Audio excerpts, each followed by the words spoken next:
এতে বোঝা যায় যে সবাই, পুরো পৃথিবীর সবাই চাচ্ছেন বাংলাদেশের সাথে কাজ করতে।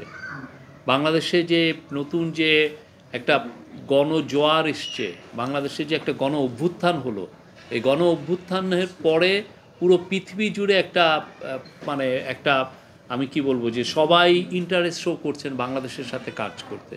বাংলাদেশের প্রতি তাদের যে ধ্যান ধারণা, যে একটা প্রতি ডিকটেটরশিপ, এটা 15 বছর ধরে এখানে একটা লুটপাটতন্ত্র চালিয়েছে, সবাই জানতো কি হচ্ছে।